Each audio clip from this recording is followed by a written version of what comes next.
And as many of you know, Sustain Charlotte has coordinated a lot of advocacy efforts to make sure that Mecklenburg County Park and Rec has the resources, the staff, and the finances that they need to build our greenways as quickly as feasible. Greenways are incredibly important, not just for recreation, but they're also really valuable for active transportation. So we can walk or ride bikes for some of those shorter trips. Does anybody have a favorite greenway near them?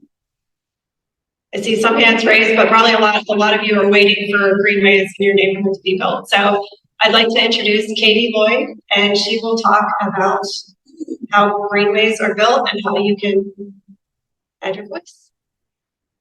Thanks, Megan. All right, let me get started. So a couple of people had a favorite greenway. Has everyone been on a Mecklenburg County greenway? Anyone not? If you haven't, I will give you a recommendation after this. We have 70 miles to choose from. It'll be a very beautiful weekend. So just to give you an overview, greenways are strips of land along our creeks and streams throughout the county. We preserve these spaces for ecological benefit, to act as linear parks. Most of them are floodplains, so we're preserving that space not only for habitat and for local wildlife, but to handle flood waters. We're seeing those floodplains, I would say flood probably more frequently. So these are really important parts of our land use around the county, especially as we continue to develop. We activate those strips of land by building the Greenway trail system.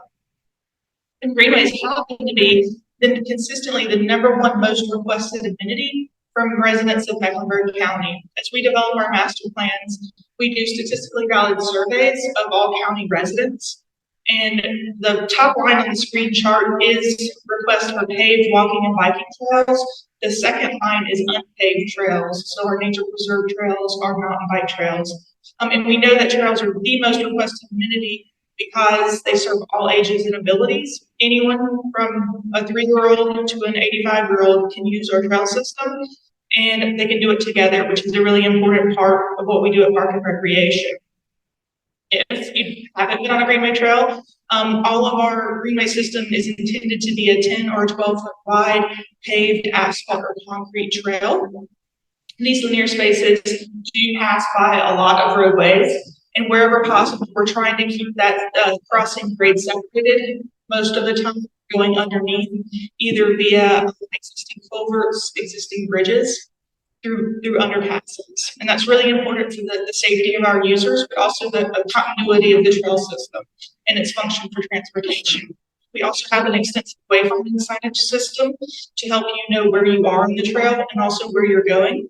And we've recently, if you've seen in the news, rolled out a new emergency management system on top of our wayfinding system to improve how emergency services understands our Greenway system. Real quickly, we typically, when we cross the creeks, we're using prefabricated steel, bike and pedestrian bridges. We're using boardwalks and low water crossings. Everything that we've built in the last few years and will continue to build our deck system. You know, probably if you've been on 4 Mile or any of our older trails, you'll see a wooden boardwalk system. We're in the process of trying to get funding to go back and retrofit all of those with our new standards so that they're more functional, less slippery, and also a lot less maintenance. When we're building Greenway trails, we're also including things like seating, viewing areas, and overlooks.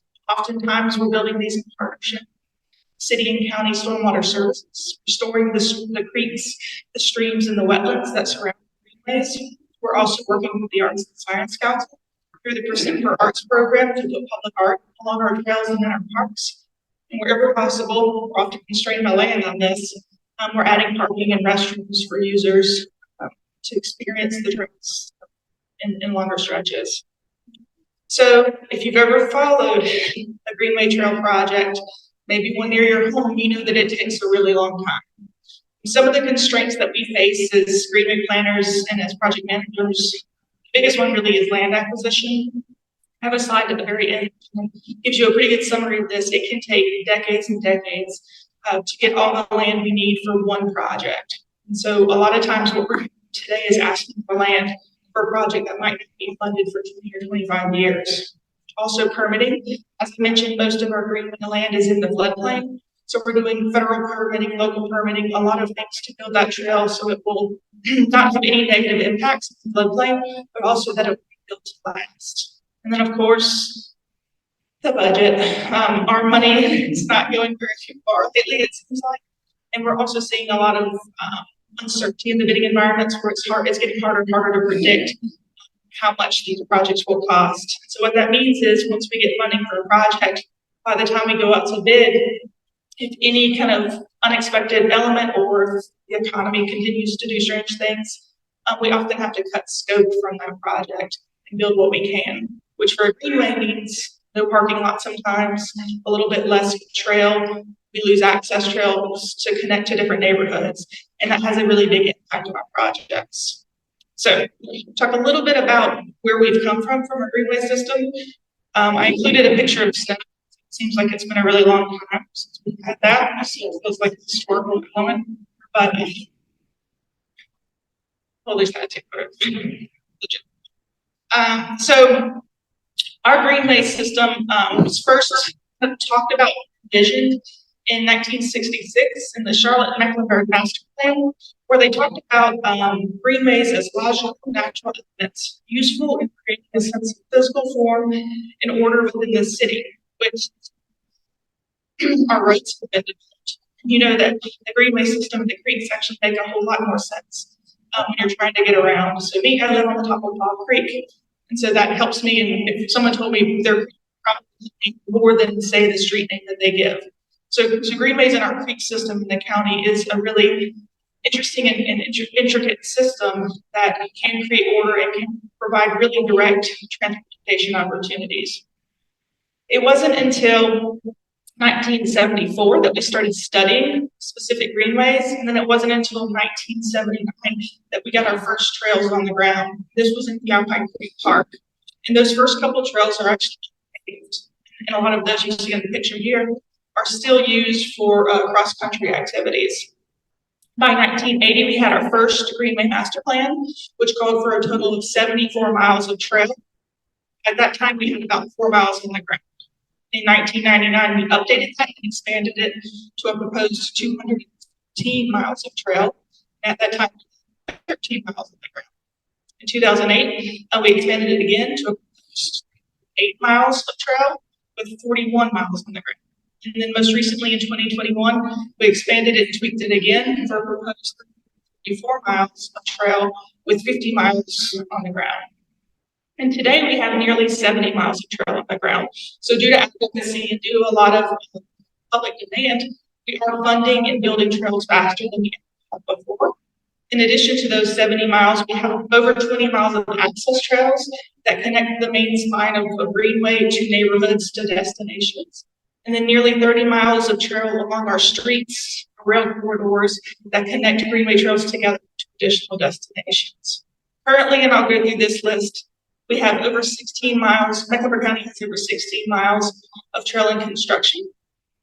Some of our partners are also working on trail. We have over 16 miles of trail in design, and then another 5 miles funded for construction years. Some of our partners at the city and the towns are building an additional 11 plus miles of trail. So that's for a total of about 117, depending on how the budget constraints work out, which is about a third of those 300 miles of trail, which is pretty exciting. If you haven't been, check out some of our recently completed trails. Long Creek Greenway Phase 1 up in the North Lake area, Little Sugar Creek from I-45 to the Polk site, and then from the Polk site to South Carolina. We have a new segment of McDowell Creek, the additional segments in construction. Watch my time. Parts of Walker Branch Greenway down at Steel Creek, and then Barton Creek in the University area. So moving on, this is all of our projects that we currently have in construction. It's 16 miles of trail. And I want to highlight 2 projects. Long Creek Greenway Phase 2 and Stewart Creek Tributary 2 are nearly complete, and I was kind of today.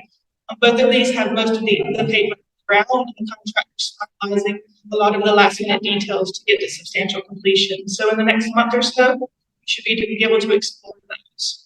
This section of Long Creek is the second of 3 funded phases. So within about 4 or 5 years of construction, we will go from 0 to 5.5 miles of trail in the North Lake area, which is pretty significant for the neighborhoods there that weren't connected before. As I mentioned, we have a lot of projects in design as well. These next 3 projects are all slated to go out to bid in January, February, March, early next year. So look for these to start construction in the next 6 months. This is Irwin Creek Greenway in the north, McDowell Creek Greenway further, and then Sugar Creek Greenway in southwest. I will say a lot of people call Little Sugar Creek Greenway Sugar Creek, but there's actually a Sugar Creek. It's just west of Little Sugar Creek Greenway. It's actually a bit larger of a creek system in some areas. So this, we often call it Big Sugar, and we'll have to figure out how to describe it. Then we have additional projects that are in design. Many of these are currently held up in land acquisition, so we don't be able to complete these due to the ongoing land acquisition process.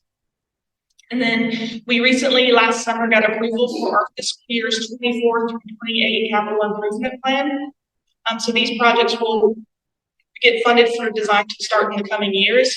You'll notice in our current capital improvement plan, for the very first time, we've had to start thinking about significant reinvestment in our older trail systems. So while we have these 2 funded sections, Campbell and Irvins, to add 5 big miles of trail, the vast majority of our Greenway funding in the CIP is actually to go back and rebuild older segments of trails that have some significant issues. Because if we don't do that now, those trails will no longer serve the transportation function that they do today because they won't be able to be used.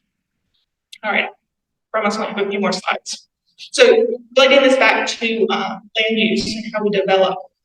Mecklenburg County 4 years ago had $6.6 million to spend on land acquisition across all of our departments every fiscal year. So we could easily spend that one large acquisition, but what we had to do was use it for all of our capital projects, find these small parcels and easements for greenways. 3 years ago, we were able to get $20 million. Last fiscal year, we had $50 million. And in this fiscal year, we had $50 million again. So we have been buying land at a rate that has never been heard of for our staff that are working now.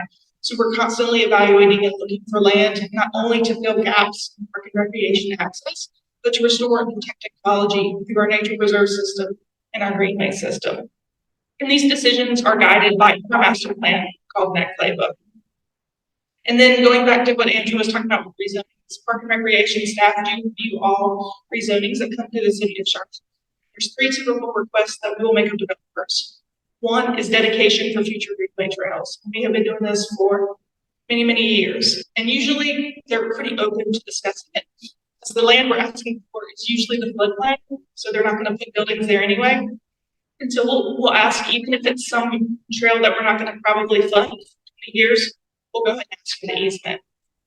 We also, a couple of years ago, through that playbook, started asking for land from neighborhood local parks. As we have developed, we have a lot of areas that are not served by any kind of park in walking distance. So we started asking for any developments over 20 acres, about 5% of that land to go back to a public park. We've had some success with this, and I think it's growing, and we're getting more and more traction on this request. And then if the parcel is beside a greenway or a park or greenway property, we do ask for access to that. So I mentioned this slide earlier. This slide is Long Creek Phase 1 and 2. Each color on the date is a different decade. So for a project that we have built in the last 3 years, we have been acquiring that land since the 80s. So patience is critical, and the work that we're doing today is going to help these future projects for decades.